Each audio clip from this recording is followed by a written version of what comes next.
ملی کونسل نے بہت کلیدی کردار ادا کیا قومی ملی قیادت کے حوالے سے،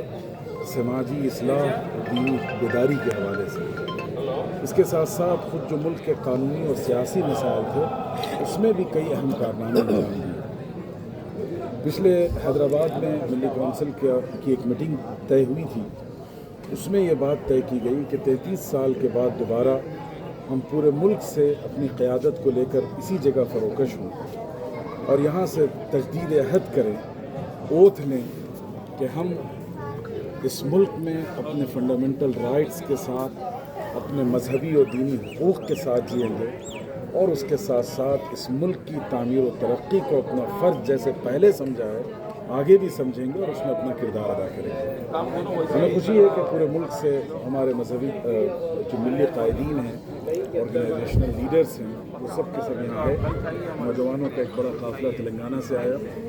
اور ہم سب نے مل کر اسی عہد کی تجدید کی ہے اور ایک نئی طاقت اور توانائی کے ساتھ ہم اس مشن پر لگیں گے اور اس کام کو پورا کریں گے۔ اور اس مناسبت بھی ہے کہ ٹیپو سلطان شہید ہندوستان کی تاریخ کا وہ در نایاب ہے جس نے اس ملک میں اپنے قدموں پر کھڑا ہونا سکھایا، جس نے اس ملک میں کو دفاعی قوت عطا کی، جس نے اس ملک میں سب سے بلکہ دنیا کی تاریخ میں سب سے پہلا میزائل جنہوں نے بنایا۔ تو وہ جو انوویشن تھا، وہ جو کریٹیوٹی تھی نیشن کو لے کر، اپنے قوم اور اپنے ملک کو لے کر، ہم چاہتے ہیں کہ ہماری پوری ٹیم ملی کونسل کا یہ پورا کارواں اسی کو تازہ دم کرے اور اسی جوش و خروش، اسی حوصلے کے ساتھ ہم آگے بڑھیں۔ آخری 2 پیغام میں دینا چاہوں گا۔ ایک یہ ہے کہ 17 سال کی عمر میں ٹیپو سلطان شہید نے ایک فوجی دستے کا، گھوڑ سوار فوجی دستے کو لیڈ کیا تھا۔ یہ پیغام ہے ہمارے نوجوانوں کے لیے کہ جو سوشل میڈیا پر بیٹھے اپنی زندگی ضائع کر رہے ہیں، آپ اس جیسے لیڈر کو اپنے لیے آئیڈیل بنائیں اور اپنی زندگی کا کچھ ٹارگٹ فکس کریں، ملک و ملت کی تعمیر کا خواب اپنے آنکھوں میں رکھیں اور یہ وہ خواب ہو جو ان کی نگاہوں سے نیند چوری کر جائے۔ اور دوسری بات یہ ہے، دوسرا میسج یہاں سے یہ دینا ہے کہ دیکھیے ٹیپو سلطان شہید کو اس وقت کی جتنی طاقتیں ہیں انہوں نے دبانے کی کوشش کی، کچلنے کی کوشش کی، حد یہ ہے کہ ان کے ساتھ ڈیل کرنے کی کوشش کی، لیکن ٹیپو سلطان شہید نے ریجیکٹ کر دیا اور وہ اپنے موقف پر کھڑے رہے۔ آج یہی چیلنج مسلمانوں کے ساتھ ہے، کبھی آپ کو گھر واپسی کی دعوت دی جاتی ہے، کبھی آپ کو مین اسٹریم میں داخل ہونے کی دعوت دی جاتی ہے، آپ اپنے موقف پر قائم رہیے، اپنے دین پر قائم رہیے، یہی آپ کی طاقت ہے، یہ آپ کی شناخت ہے۔ دوسری یہ تمام ہندوستان میں بہت سے ادارے ہیں لیکن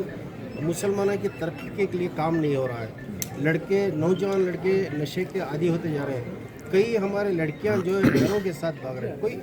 اس کے اوپر ایکشن نہیں لیتے، تعداد بڑھتی جا رہی ہے، کم نہیں ہو رہی ہے، اس کی وجہ کیا ہے؟ دیکھیے سب سے پہلی بات یہ ہے، یہ کہنا کہ ملی تنظیمیں کام نہیں کر رہی، یہ خلاف واقعہ بات ہے۔ ہر ایک اپنی کیپیسٹی، اپنی صلاحیت کے مطابق کام کر رہا ہے، لیکن لیڈرشپ جو اصل میں کوآپریٹو لیڈرشپ ہوتی ہے۔ تنہا کوئی ادارہ، کوئی تنظیم، کوئی تحریک، کوئی امام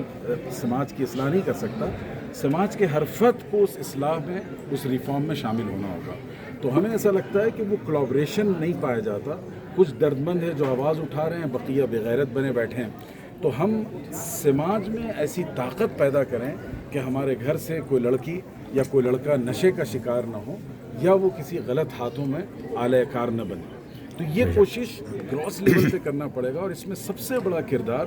اصل میں ایک طرف خاندان ادا کر سکتا ہے، فیملی ادا کرے گی، اور دوسرے مسجد کا امام ادا کرے گا۔ مسجدوں میں ہمیں فوکس کرنا چاہیے، یہاں بہت سے ذمہ دار ہیں مسجدوں کے، کہ اپنے ٹاپکس سلیکٹ کریں، ایسے ٹاپکس کو لیا جائے جو سماج سے ریلیٹڈ ہوں، آج کی ضرورت ہوں۔ مسلکی اختلافات اور اپنے مذہبی اختلافات کو بڑھا چڑھا کر پیش کرنا اور اس کو پیش کرنے کے بجائے ہمارا پورا فوکس سوشل ریفارم پر ہو اور انٹرنل ریفارم پر ہو، تب جا کر ہم کچھ رزلٹ حاصل کر پائیں گے۔ شکریہ۔ انگلش میں